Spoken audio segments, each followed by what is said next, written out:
All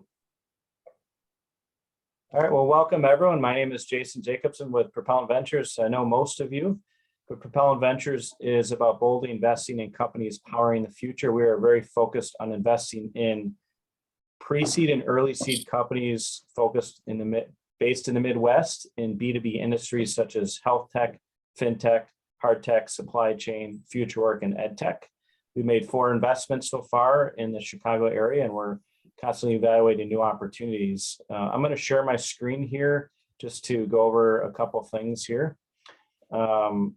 So we do these events every month, and many of you have been on these, but our goal is to bring the community together of investors. We also have entrepreneurs and other people on these calls, but it's invite only, highly curated to bring good people together, like-minded people. So we have a bunch of other events coming up over the next month. We have something we do every month called Ask Us Anything that you can sign in and learn more about the fund. I'll do a pitch on the fund or a presentation on the fund and ask any questions about the fund. So if you're interested in that, let me know. I can send you the link. We also do a monthly event called Founder Night Out with one of our portfolio companies, Gamer Jive. And this is a virtual, fully immersive experience where you meet entrepreneurs, investors, and other people in the community. We're doing our first in-person happy hour on August 25th. This is going to be at a co-working space in River North in Chicago. So many of you already have received the invite, and a lot of people already signed up. So we're happy to have anyone that'd like to attend join us. And we're also going to have the CEOs of all 4 of our portfolio companies that will be there as well. So you get to meet them. So it should be really a good event. We haven't done an in-person event in a year and a half. So it'd be great to do something again in person. And then we also have another topical meeting on September 25th on prop tech investing or real estate investing. So we've got some investors that'll be joining us as well. So we try to pick interesting and relevant topics, not only to the thesis of Propellant Ventures, but also that we think are interesting also for investors. We've done an event on SPACs before. We did one on NFTs not too long ago. So we're trying to bring relevant topics. The goal is to bring all of you together and have interesting topics and a chance to meet one another. So with that, I want to introduce our guest speakers or guest investors. And I'll have each of you introduce yourselves in a moment. We have Rafiq from Untitled Ventures, Haven from MHub, and Nick from New Stack. And Nick will be joining us very shortly, but we'll start the conversation with Rafiq and Haven. So I'm going to stop sharing my screen. And why don't we have Haven, if you could introduce yourself, tell us a little bit about yourself and MHub, and then your fund as well. Your first fund anyways, or whatever you'd like to share. First fund, yeah, no, thank you very much, Jason. Look forward to sharing our thoughts and stories with you about MHub. Our organization's about 4.5 years old. We launched a manufacturing innovation center really focused on lowering costs and barriers so that more people could engage in the commercialization of hard tech technologies. We support a lot of med tech, energy technologies, advanced manufacturing, communication types of companies. And in over a 4.5 period, we've supported about 450 startups. A lot of those have been spin outs out of the university system. And, we give them access to, full prototyping microfactory, an education curriculum of about 50 courses, teaching everything from supply chain management to protecting your IP, lots of mentors, investors, and then one thing we're really focused on is building a supply chain of US-based manufacturers. In total, our teams have raised about $830 million of venture capital. They've generated just about $500 million in revenue, and they hold 411 patents. Our fund, as Jason talked about, is still being raised, but we've raised just about $12 million from 60 individual investors and have deployed capital into 9 companies thus far. The way that we deploy capital is, we do an open call, a global call for applications on the table and not only invest in the teams, but require them to move to Chicago and MHub for a 6-month residency where we rapidly develop their products, but then also their businesses and their customers. the 9 companies we've invested in, I mean, 3 came from San Francisco, was a spin out of Oxford, one came out of Minneapolis, one from Grand Rapids, 2 were here, local alumni from MHub, and 1 out of Ann Arbor, or not Ann Arbor, Champaign. So yeah, I'll stop there and leave it and for the next few questions. Great, thanks, Haven. Rafik, if you give us an introduction and tell us about Propellant Ventures. Sure, thanks. Hey, Haven, how are you? Propellant Ventures was started last year by myself and my partner, Mito Materials, who also runs MPC. It's one of the top product design engineering studios in the region. And we came out of the Motorola Google ecosystem, and I'd been software and hardware for many decades. I was on the Motorola design team for a while here in Chicago, and then did a startup called DemiBooks, exited that in 2015. And I started angel investing, started, being part of groups in town like Nameless Ventures. And then we have been in 2 or 3 different funds. So just getting exposure to the other side. And the big gap that I saw, one, this area of hard tech that I'm very passionate about. And then secondly, probably aside from MHub in town, there just wasn't a lot of spaces where people could go to build physical products. And we thought, okay, let's see if we can put a venture fund together.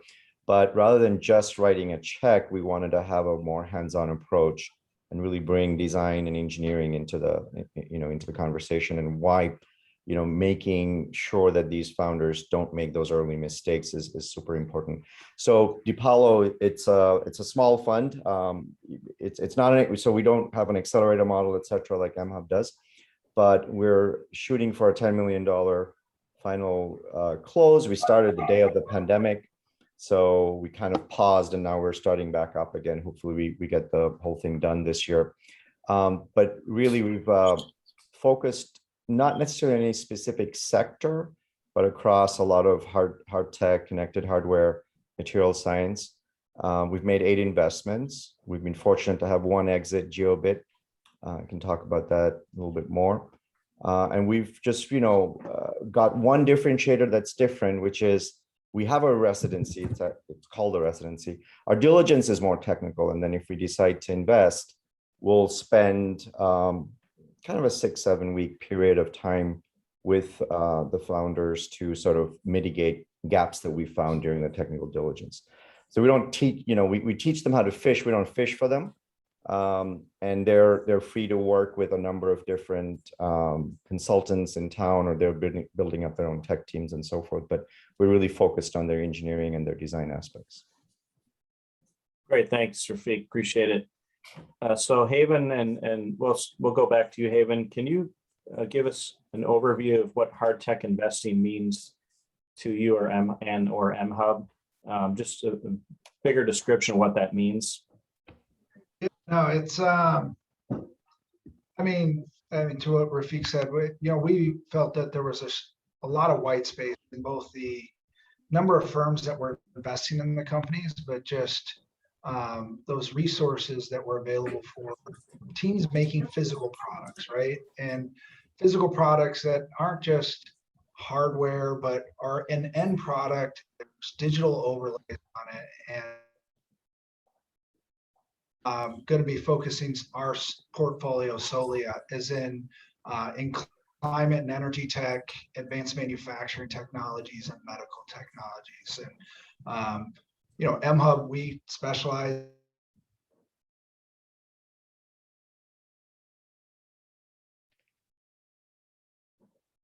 in the connection with industry. And I look at our portfolio of companies that we've invested thus far. There's only one that was probably more of a it was a spin out of Oxford that they had created some post quantum encryption technologies, but really wanted to partner with us to create some edge device and PLCs to embed in there. And so they wanted to go towards the path of a hard tech. Everybody else has started with a physical product and all smart devices. Great, thank you. Rafik, what about Hardtech, what does that mean to you in DePaulo? And if it's the same as Haven, that's fine, but just any other perspective to share from your point of view?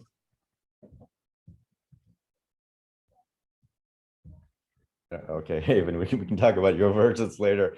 But so we used to call it connected devices and hard tech. And then if you look at hard tech, sometimes it's not deep tech, right?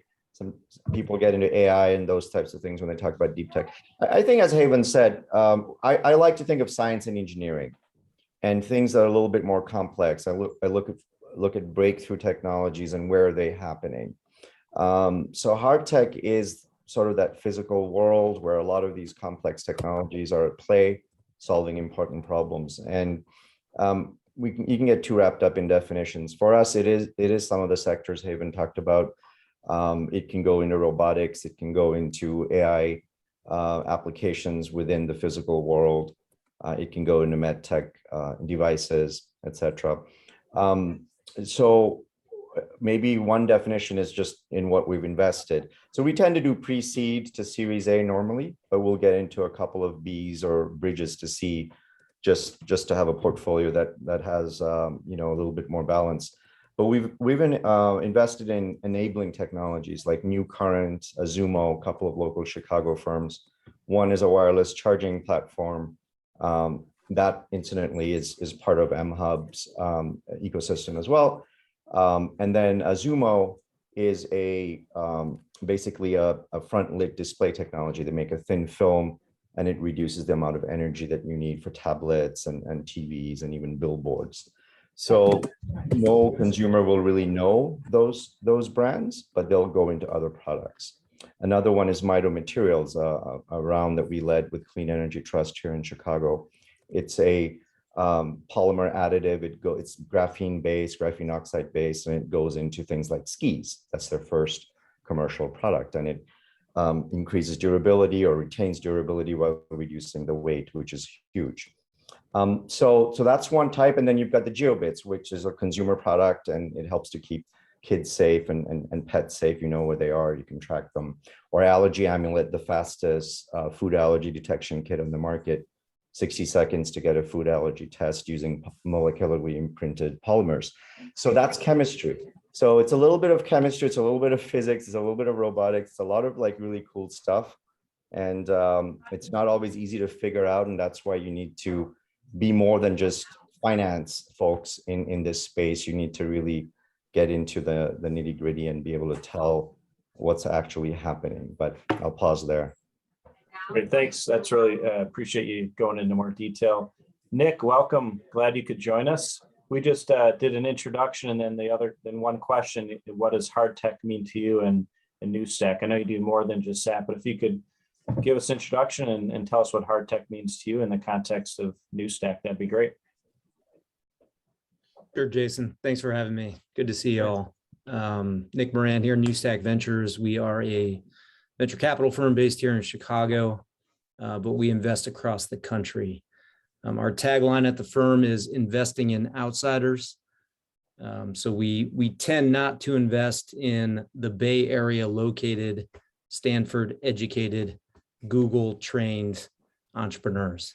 We like to find folks in Atlanta or Chicago or Minneapolis or Salt Lake City or Denver, Austin. And at times we'll find people that grew up in industry or grew up in banking. They didn't grow up in technology, but they're probably, the A+ standout performers from their space. And now they're building, a scalable tech company. So we don't just do hard tech. Hard tech is kind of one of the broad focus areas for us. But we have stage focus, pre-seed and seed, and we have geography focus. So outside of the Bay Area, outside of New York. But we're a high conviction investor. We tend to, I think our average check size is $1 million. We're investing out of a $50 million fund.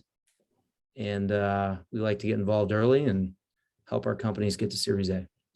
As far as what does hard tech mean to me? Oh boy, that's a tough one. So I had a success when I was younger.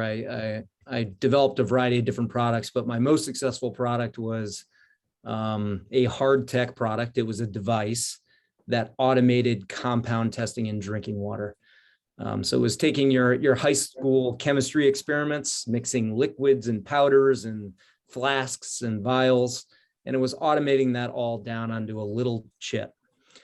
And so we'd sell a device, we'd sell these little one-time use chips or sticks that you would insert into the device, and you could dip those sticks into water and get readouts and results on various compounds that municipalities test for in drinking water. So I had a big success with that product. It was hardware, it was a consumable, and it had software as a service on it. I'd push data, GPS stamp, timestamp data to the cloud. So it was a 3-part business model. So when we started the firm Newstack, we were one of the few, I think, 2012, 2013 timeframe. Dave Culver will remember this, but we were one of the few that, wasn't afraid of hardware. 2 of our very early investments were hardware. Actually, three of the first 5 were hardware. And now it's, become a discipline. People focus on it. Rafiq, has a whole thesis around it. So we think it's a really interesting space. There's a lot of different aspects to it, which I'm sure we'll get into on the call. Great. Thanks, Nick. Appreciate it.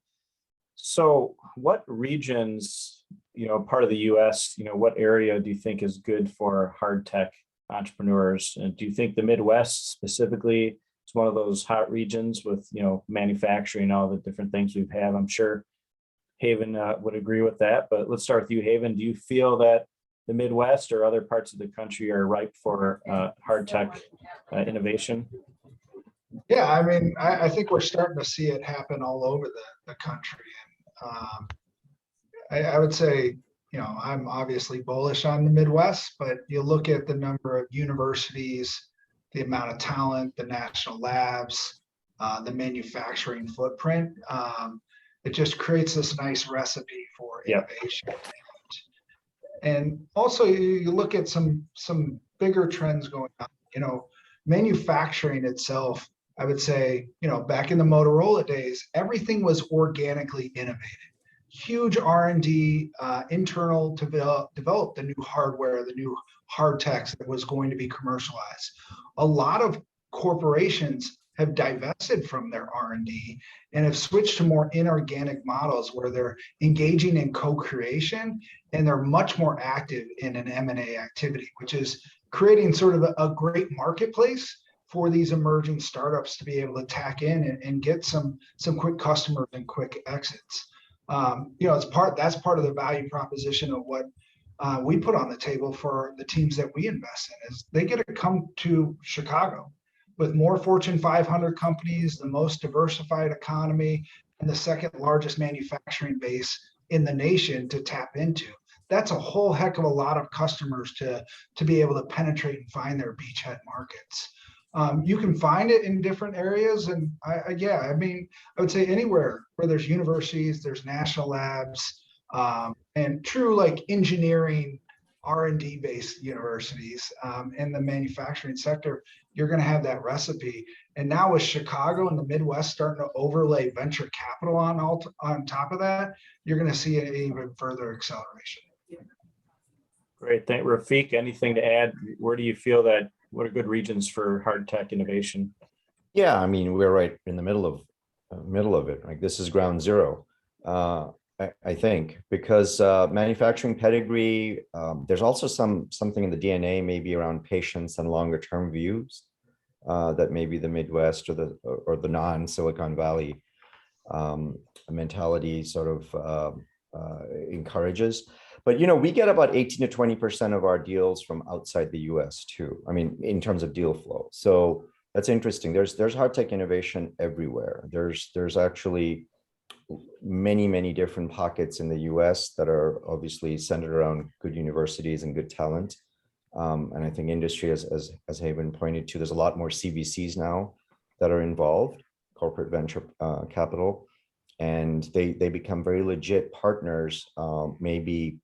Maybe they wait until seed rounds. I mean, the Series A, but they might be involved in seed rounds as well.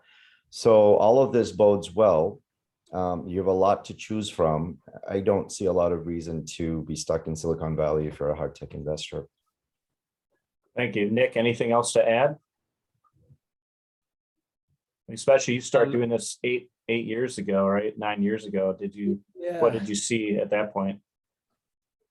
I think the group has pretty much hit on it. The other aspect is people will classify Hardtech as more capital intensive, which in some ways it is, right? You have to deal with manufacturing, you have to deal with sourcing logistics, you have to deal with inventory, you have to, deal with component shortages and mechanical design, right? Embedded hardware design. There are more roles at the company and more domains of expertise that are required for an early stage startup. The two guys or gals and a dog doesn't really work as well for hard tech startups, that are trying to get to a Series A, because you need more expertise. So in light of that, I think the Midwest is a great place to start hardware-oriented startups because the talent is more cost-effective. And to Haven and Rafiq's points, they have the skill set. So, I think that's why we've seen some of the big successes here in the middle of the country. Okay, great. Thank you. What are some of the hot sectors or trends in hard tech investing? I know that could go a lot of different directions. There's a lot of different things.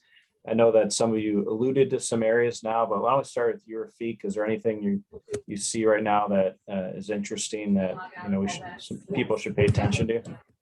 Could some folks go on mute? There's a little bit of background noise. I don't know if. Okay. Let me try that. It may have been you, Nick. So let me try that now. Go ahead. No, I mean other than Nick and Haven who are talking. Okay, sorry. So sectors we're a little bit open to all sectors. We're a small first fund, and by the way, congrats, Nick. That was news to me that you were you had the big second fund going. So that's awesome. But I think we're being a little bit generalist in terms of sectors.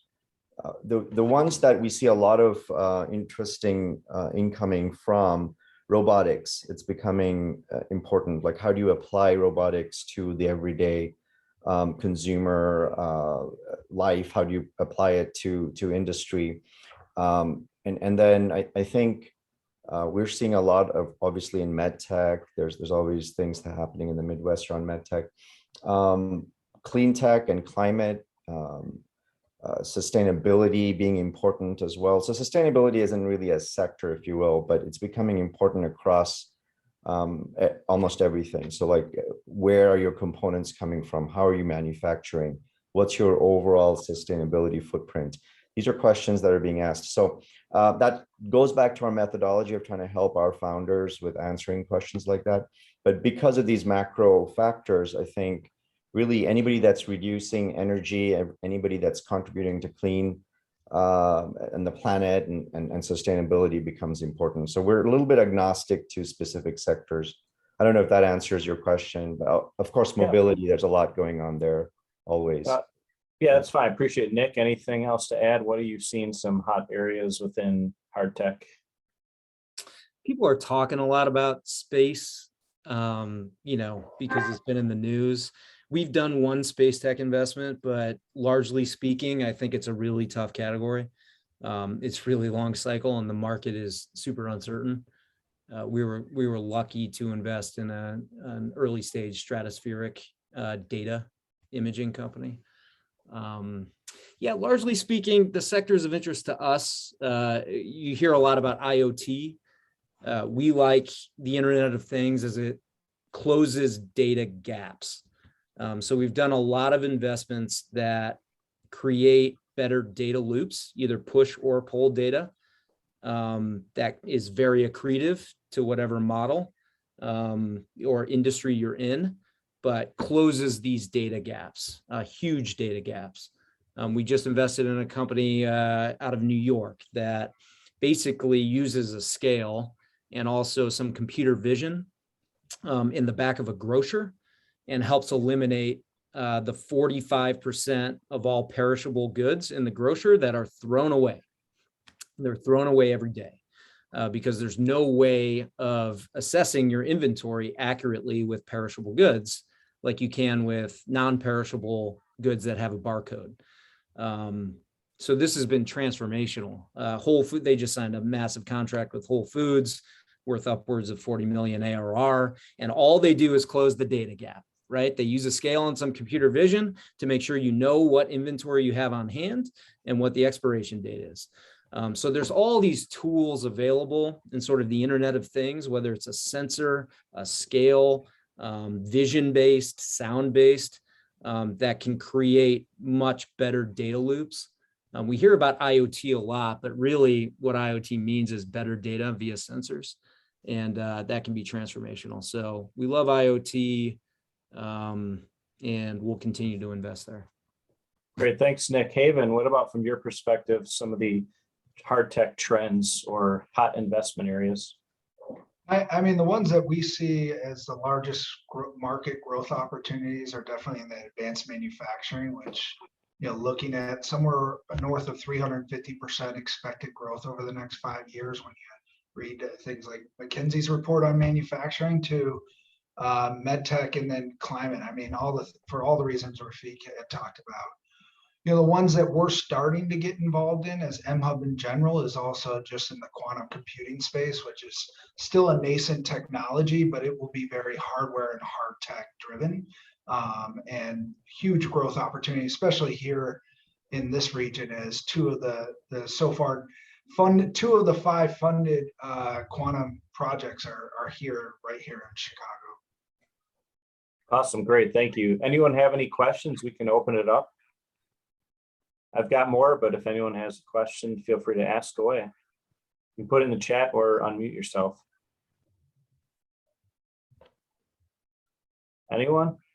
All right, I can keep on going. Yeah, you give them more time next time before you do that. But Wow. yeah, so Nick, why don't you share one of your most recent successes from your fund? We had a funding feeding frenzy company that Nick funded, and they're awesome. Oh, you're on You're on mute.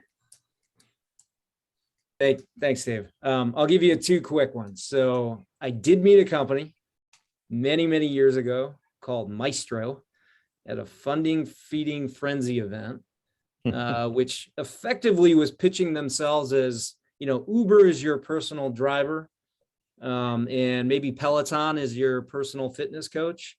We're going to be your personal chef. We're going to take all the hard work out of dinner. There's going to be no cooking, and there's going to be no cleaning.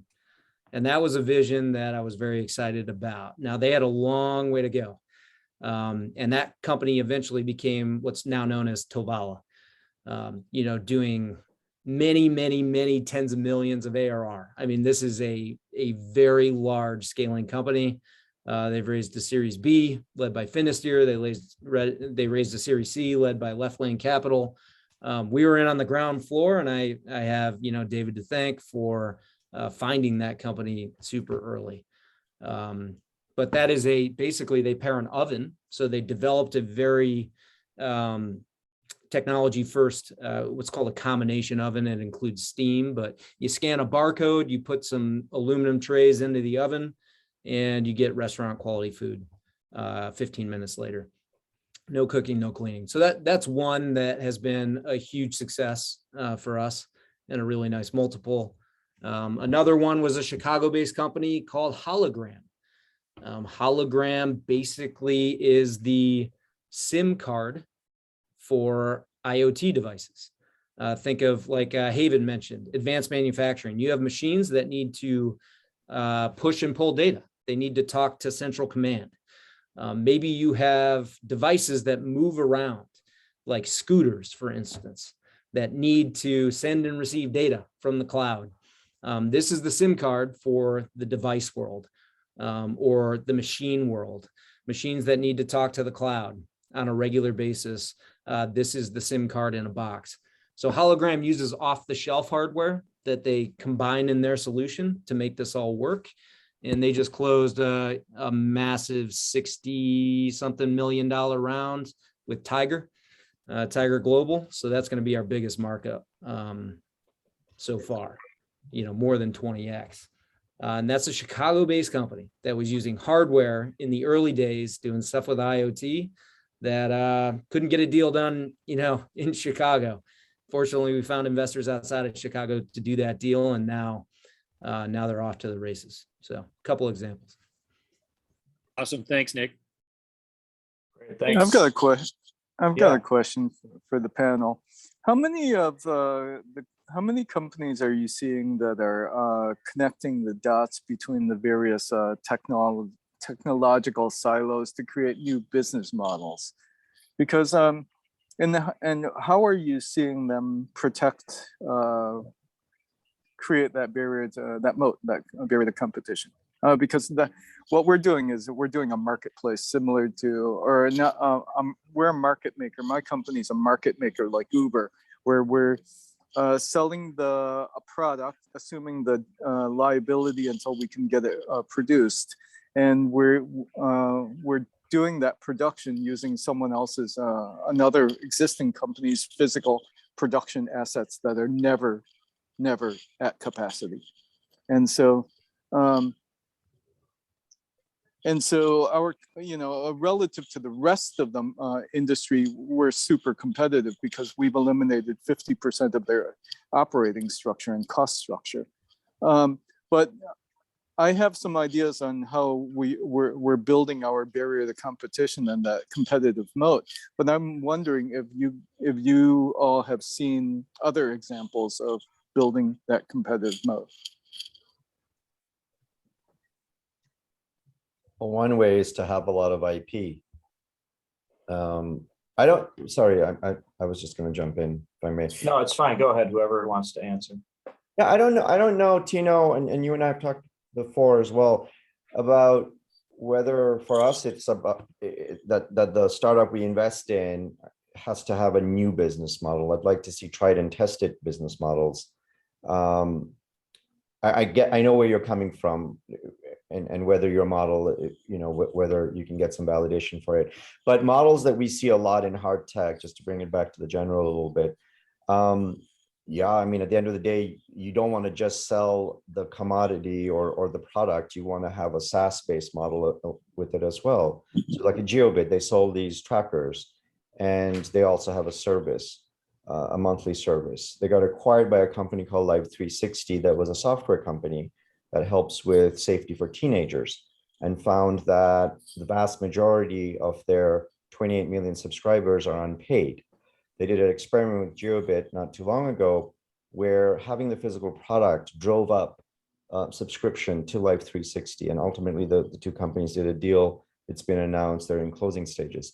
And so here you have a hardware company that's driving value by converting these unpaid subscribers of Live360 to paid, and that's the hope of the merger.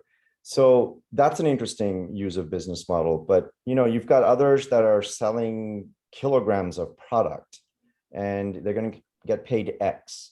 They might get paid NRE for developing, some non-recurring engineering services for creating a specific sort of spin on it. But ultimately, they will sell product and they'll get paid X. So those are just a couple of models that we see at play. I don't know about coming up with a brand new thing. Of course, there's license revenue. There's a lot of IP moat that you can create, and some of our portfolio has that obviously as well. Haven, maybe you can jump in. Yeah, I can probably try to answer this question from a couple different ways. We, not in our portfolio, but in the incubator itself here at mHub, supported a company called 3D Hubs, and they were very much trying to stitch 3D printing capacity so that they could, you could load up your print, get your print sent back to you in about 48 hours. And we were connected with this team. They were out of the Netherlands by someone named Tony Fidel, who's the Hall of Fame of Hardtech. He founded both, or created the Nest as well as the iPhone. This company grew very quickly with us. They were able to penetrate the US market, get their reoccurring revenue, continue to build, but then utilize that capacity so that they were delivering value back to their 3D printers or their 3D printing providers. And they had an exit in December. It was an all stock deal, but looking at $320 million, they were acquired by another group called Proto Labs up in Minneapolis, who similarly wanted access to the European market. So definitely ability to create really quick value and stitch together lots of different assets. Where we invested recently in a company, what we call like those integrators. And we see it a lot in the advanced manufacturing space. So you look at something like industrial robotics. Every industrial robotic, whether it's warehouse or on the line, is operating generally under its own platform. And the robots aren't necessarily talking to each other. So we invested in really trying to drive a company out of San Francisco that is creating an interoperability platform. They have their own warehouse robotics, but the real value is in taking all these other industrial robotics and putting them on the same platform and creating especially for the small and medium-sized manufacturer, the ability to integrate the Ollie, integrate the whatever, name your industrial robotics. And I think there's lots of opportunity in sort of that integration of different hardware and hard techs, and especially in the manufacturing space. And MHub, with our 280 companies here and the 450 we've supported over the 4.5 years, we see a lot of teams solving a single problem. And yes, they can get market traction, but if you could match up a couple of these, they create a full suite of visibility for, say, a manufacturing company to be able to really truly automate and become more productive and more advanced in their production. Great, thank you, appreciate it. So I have another question for all of you. As an angel investor or maybe another VC, but what should investors look at or look for as they're evaluating a hard tech investment? I know that's could go a lot of different directions based on, again, the industry, but just what's some tips maybe that they should think about as they're evaluating an opportunity. And we can start with an angel investor maybe, because that's what we have a few on the call. So whoever wants to start, maybe Nick, we'll start with you since you probably started doing that 9 years ago. What to look for? Well, I think the first step is to probably categorize appropriately, right? So is this a consumer hardware? Is this true deep tech, brand new technology? Is this hardware as a service? We've talked about some of these models today, like GeoBit and even Tovala, right? These are hardware as a service models. You sell in hardware and then you get a subscription follow on. Each of these different types of businesses, you kind of have to evaluate in different ways. Even like advanced manufacturing and robotics it's a completely different model. Whether you're, selling a large, expensive piece of hardware into enterprise versus selling something smaller with a recurring revenue stream. You could even classify like the Caspers of the world, the mattress companies, as hard tech, right? I had some of those kind of offshoots reach out to me back in the day, Helix, about funding, and ultimately we passed, mostly because there was not that frequency of use case, right? You buy a mattress maybe once every few years. And so it's a high ticket item, but there's not that frequent use case, right? So it's really hard to model cash flows. It's really hard to command premium multiples in the exit environment. And so for any hard tech investor, I would try and figure out what area you want to specialize in. And if you're specializing in hardware as a service, which is or hardware enabled services, or hardware enabled software, which is a lot of what we do, I would look for expensive subscriptions, high frequency subscriptions, high frequency use cases, and very, very sticky products, which is usually a benefit you get with hardware, right? When you sell in a piece of equipment as a long-term service, it's much less likely that customers churn, which increases LTV, lifetime value, and will increase your multiples in the exit market. So I think, hardware has a built-in moat. We talked about moats before. It's part of the reason we like it. The moat is broad and deep. When you sell in that hardware device, you really have to screw up. But it's hard to get the hardware device right? I think Rafiq might have mentioned this early. The Silicon Valley mantra of move fast and break things doesn't work well with hardware. You have to be much more deliberate, right? Because you only get so many shots on goal to launch a product that customers are going to fall in love with. So you need a very deliberate, smart, and decisive founder. You can't just throw stuff at the wall and hope something works. Great, thanks. I appreciate that, Nick. Haven, anything else to add? I would echo all that. I would just say, definitely it always comes down to founders. So, trying to assess the founders' commitment, founders' understanding of the problem. I think with Hardtech, I think Nick, you said this, it is hard and it takes more expertise to be able to build the product. And what we see often, we'll get pitched solutions that maybe are beyond the bounds of physics, and so really understand and pull in other experts. If you understand there's a this existential need and someone's identified that, but the solution set is not really capable of achieving that. So we're constantly pulling in experts to assess teams. And then the last thing I would just say, it is a different journey. So I think you need to make sure your founders understand risk and understand how they're mitigating risk and how they're leveraging resources to keep costs down, how they're leveraging resources to access additional talent in order to create that sort of runway that can ultimately be successful. I know a lot of the teams that were talked about today, from Hologram to Tavala to Geobit, they've all had some sort of connection to MHub. And what we provide is access to $6 million worth of prototyping equipment. So no startup ever has to buy a CNC machine or the advanced 3D printers. And there's 600 engineers here that they can tap into to help develop their products. And I think that's essential for the 1 and 2 person shops to not go burn investors' cash on machines or hiring a lot of full-time employees where you're still in sort of your exploration state. Great, thank you. Rafiq, anything else to add? Yeah, just adding to that, of course, you have the same sort of criteria in terms of the idea has to be big enough, the business model has to be something achievable.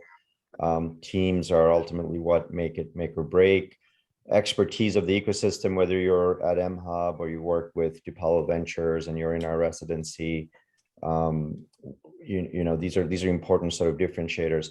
But look, we deal with cool stuff. I mean, all these ideas are really, really interesting. So no offense to anybody out there making a dog walking app, but we're not dealing with dog walking apps. These are really breakthrough technologies. And so for a fund such as the one Mito and I are trying to build here, you also have to know your own limits. So as cool as some of this stuff is, we're not sending anybody to Mars. I love space, and I think Nick's spot on that there's some really interesting things happening in space, but my fund's not going to get into it. We just, the parameters aren't there. So you have to know your own bounds as an investor, whether you're an angel or a fund, small fund or a medium fund or a big one. So I think we try to, robotics, we talk about robotics now. Everything that comes at us looks really cool. People are picking things out of trash. People are using robots to move supply chain, but every component in that product can break down. Your supply chain becomes that much more difficult depending on the number of components within it, the chipset choices, all of those things. So we look at the complexity of what we're getting into, is what I'm saying, from an investment standpoint. And sometimes, stay within your lane if you're investing. Hey, I'm gonna have to call you on that though. You just said a not true thing. Geobit already has things for pets. It does have a dog finding thing. Don't even go there. I said dog walking, not dog. I know, but that's okay. You can't have the dog walking around without a Geobit on it. That's in your benefit, my friend. The dog walking apps should talk to John and get Geobit on those dogs. People will spend a lot more money on their dogs than their kids. Come on, let's get real. All right. I dug myself a hole. Like every pet lover is now going to hate us. Okay, great. They are going to spend more money. Don't worry about it. I have pets, by the way. I love pets. I'm completely teasing you, but No pets were harmed in the recording of this. Exactly. They're recession proof, right? Okay. Yeah, no, Industry. recession proof, but that's about as close as you get. Any other questions anyone has? I have a quick one, Jason. Okay. We in our breakout room with Rafiq and Eric and Aaron, we were touching on sort of agriculture and the application of hardtech in ag. And I myself grew up on a farm. It was all old equipment. It was dangerous. It was inefficient. It was purely like mechanics based. And I since then have had the opportunity to run some of the new stuff. I mean, the newest combines, the newest tractors, the newest planters that are out there. And it's amazing what this new ag technology is doing. I mean, you have $400,000 choppers that stop the second that they touch metal. I mean, the whole engine and everything just shuts down. So for the panelists, is there anything in ag that you guys are seeing come through now? Is there anything in, not to stay on animals, but even vet tech or sort of, animal health with cattle, pork, et cetera? Is there anything in any of those places that you're seeing or have had any exposure to? I'm happy to jump Yeah. and talk about a couple teams.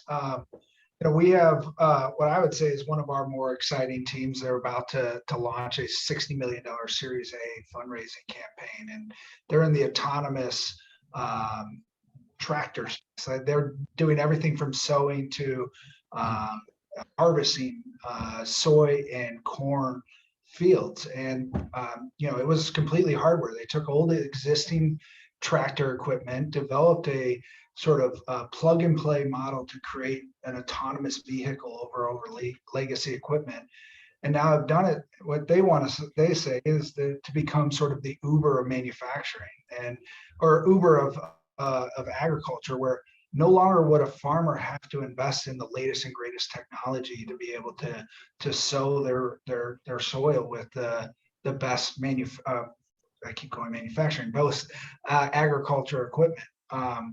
They're I don't know, they've figured out the AI there. They've developed the hardware. They've proven they're now already both seeding.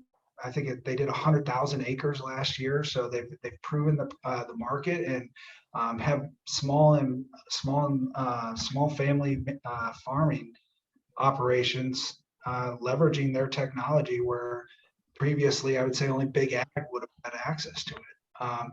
We've also seen teams that are looking at solving problems like how you store grain, how do you measure moisture and make sure that grain isn't creating conditions for mildew and mold, and then how do you make sure that when you are storing it and bringing it back up to market that it has appropriate moisture. And that group has now bridged into whole systems for storing grain. It was just initially a sensor, but now they're creating systems for handling grain throughout the process. So we're seeing a lot of interesting companies, with University of Illinois, I would say Iowa State, we're getting some good visibility into some ag tech companies.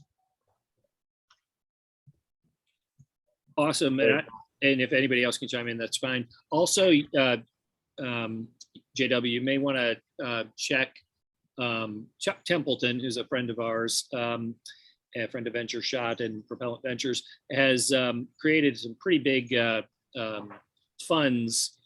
They are called Seed to Growth, or S2G Ventures, and they fund soil to shelf projects. I don't know how many or what are involved in that, but I know they do everything from drones that are checking soil dampness, if it needs water or not, to everything that gets the food to the places it needs to go. So logistics and everything. So I wouldn't be surprised if there's some hard tech sort of related stuff in their portfolio. They got about $400 million in investments, both in ag, and now they've got, in funds, and they've invested most of those dollars. And then they've got one that for oceans too, like seabed to shelf is what I'm calling it. Yeah, also look at Cultivian Sandbox in Chicago. They do ag tech investing as well. But on our side, guys, we've seen a lot of robotics plays in the field, picking fruits, tomato picking, to, I think somebody talked about being able to look at imagery, and we didn't get this deal, but as in I don't know which company he's talking about necessarily, but being able to pick out a weed from a plant. But yeah, a lot of robots are going to apparently be all over farms very soon, if this all goes well. But we've seen a lot of early prototypes of things not working great yet, but with immense potential. So how that fits into just kind of the trends in farming is going to be interesting, where if people are moving more to urban environments, then robots are left in rural environments to sort of keep that going. I don't know, but we've seen some deals. We haven't necessarily done a lot of, or we've got 8 portfolio companies, so none of them are in ag tech yet. But I think you'll see a lot of activity there for sure. Awesome, thanks, Rafiq. Anyone else have questions?